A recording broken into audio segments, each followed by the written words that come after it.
Olá pessoal, tudo bem com vocês? Vamos iniciar mais uma aula de língua portuguesa, tá bom? Peguem os cadernos, façam anotações, tirem print da tela. Hoje nós vamos aprender o conteúdo dos conectores discursivos, que também são conhecidos como modificadores discursivos, tá certo?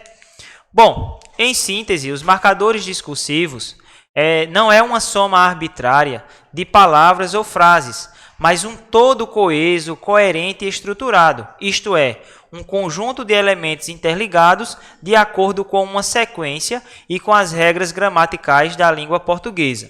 Então, quando nós vamos escrever um texto ou até mesmo dar um discurso, ou seja, utilizar a fala, nós antes pensamos nas palavras e organizamos as frases coerentemente, tá certo? Dando continuidade, os marcadores discursivos contribuem para a coesão de um texto, tanto oral como escrito. Eles englobam diversos elementos linguísticos, não desempenham qualquer função sintática na frase. E isso fala da organização. Existem pessoas que, quando estão falando, falam vários assuntos ao mesmo tempo e não mantêm uma coerência, ficando ali trazendo uma dificuldade de entender o sentido daquilo que ele está falando, daquilo que está sendo falado. Não desempenham qualquer função sintática na frase, permitem estabelecer conexões entre enunciados, de modo a construir um discurso coeso e coerente. Fazem parte dos marcadores discursivos os conectores, que englobam elementos linguísticos pertencentes a diferentes classes de palavras. Então, as conjunções, os advérbios, as interjeições, as preposições são conectores. E o que é conectores? Aquilo que conecta, ou seja, as nossas frases elas são conectadas com conjunções, com advérbios, para que se mantenham ali uma ligação de sentido, tá bom? Eu vou apresentar para vocês agora algumas tabelas que vai mostrar quais são esses conectores, né, e qual a função deles. Por exemplo, os conectores que têm a função de ordenar a informação são por um lado, por outro lado, em primeiro lugar, após, antes, depois, em seguida, seguidamente, até que, por último, para concluir. Nós temos os conectores que têm a função de reformular o discurso, explicando, retificando, como vocês podem acompanhar aí na tabela. Nós temos os conectores que reforçam e concretizam ideias. E nós temos também os conectores que têm a função de gerir a relação entre os interlocutores. E aí, como exemplo, nós temos ouve, olha, preste atenção. Quando a gente está falando com alguém que a gente percebe que essa pessoa não está olhando muito, prestando atenção, a gente faz, olha, preste atenção. Então, esses conectores, não é, têm essa função aí que eu estou apresentando. Professor, é só essa daí? Não. Então, tira o print da tela para depois você passar para o caderno. Vou mostrar agora uma tabela maior, não é? Então, a designação desses conectores, eles podem nos dar a ideia de adição, de alternância, de contraste, de concessão, de tempo, de finalidade, de comparação, de causa, de condição, certo? De consequência, de conclusão. Tá bom? Olha a infinidade que nós temos de palavrinhas, essas que conectam orações, que conectam discursos. E aí as funções são as mais diversas possíveis. Pode ser de agrupar, de adicionar ideias, de apresentar opções, de indicar uma oposição. Não é? Quando eu digo assim, estudei muito, mas não passei na prova. Esse mais aí ele dá a ideia de contraste. Quem estuda passa na prova. Mas veja, eu estudei muito, mas não passei na prova, né? Que nós vimos isso nas orações coordenadas. Então, pessoal, eu sempre costumo dizer que imagine quantos quilômetros tem de Riacho até a minha vila Trapiá, onde moro. São 17 quilômetros. Existe um cano, uma tubulação de 17 quilômetros que pode levar água até lá? Não.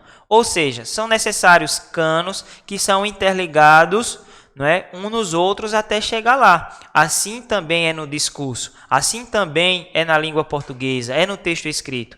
Essas conjunções, esses advérbios têm essa função de conectar essas orações, mantendo uma coerência, uma coesão, para que a gente assim possa entender o que está sendo dito e também possamos falar com clareza e objetividade. Outros valores são expressos, por exemplo, pelas conjunções, porque introduz um valor de causa. Pelos exemplos apresentados no quadro acima, não só preposições, conjunções, advérbios e expressões que lhes sejam equivalentes desempenham a função de conectores do discurso. De fato, também os adjetivos numerais, em primeiro lugar, segundo, terceiro, né? Tem pessoas que quando vai falar diz assim, primeiramente, né? E aí depois continua seu discurso. Então, são palavrinhas que podem ser utilizadas como modificadores do discurso, conectores do discurso. Tá? As formas verbais não finitas, como as gerundivas, as infinitivas, também são exemplos de conectores do discurso. Um bom texto é aquele que consegue comunicar-se e transmitir informações aos seus leitores. Para isso, é fundamental que o autor do texto exponha suas ideias de maneira clara e objetiva e construa parágrafos, períodos e orações muito bem articulados. A coesão textual, nome atribuído a essa articulação, é explicitada por meio de elementos de conexão, normalmente conjunções, advérbios e pronomes. A utilização adequada dos elementos de coesão promove o encadeamento das ideias e contribui para a progressão textual.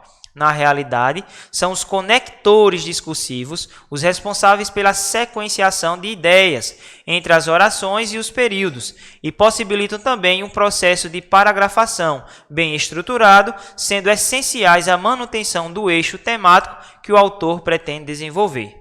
Na língua portuguesa, além da pontuação, há inúmeros conectores discursivos para que você possa redigir um texto com excelente articulação de ideias, com orações completas e sintaticamente bem estruturadas. Entretanto, a escolha errada desses conectivos pode ocasionar deturpação de sentido do texto. Então, tem pessoas que têm o costume de ouvir uma palavra diferente, uma palavra bonita, e joga no texto. Só que essa palavra pode desdizer tudo que você falou anteriormente.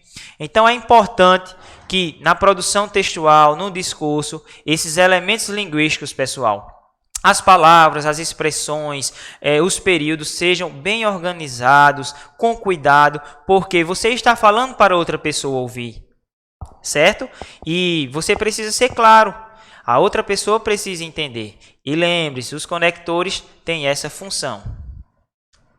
E aí, pessoal, nós temos mais uma tabela que vai mostrar os tipos, né, de conectores e suas funções, como causa, reafirmação, semelhança, oposição, ligação temporal, opinião, hipótese, finalidade, exemplificação, esclarecimento, tem a função de enfatizar, de tirar dúvida, de chamar a atenção ou de colocar dúvidas também, né, de chamar a atenção e de conclusão.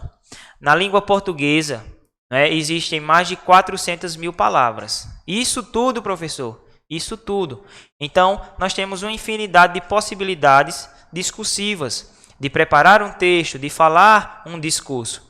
E é importante que saibamos, certo, selecionar cada uma dessas palavras, né, para que possamos ser o mais claro possível. Se sua função é informar alguém, então essa informação ela não pode sair com ruídos, ou seja, ela não pode sair com falhas.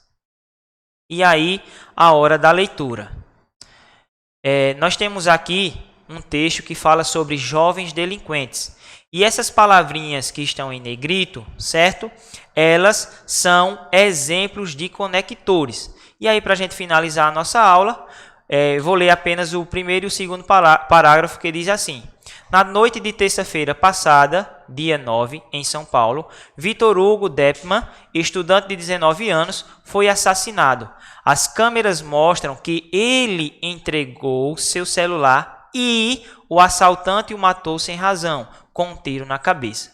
O criminoso se entregou à polícia, declarando que faltavam 2 dias para ele completar 18 anos. Apesar disso, conforme o Estatuto da Criança e do Adolescente, o ECA, aos 20 anos e 11 meses no máximo, ele voltará a circular.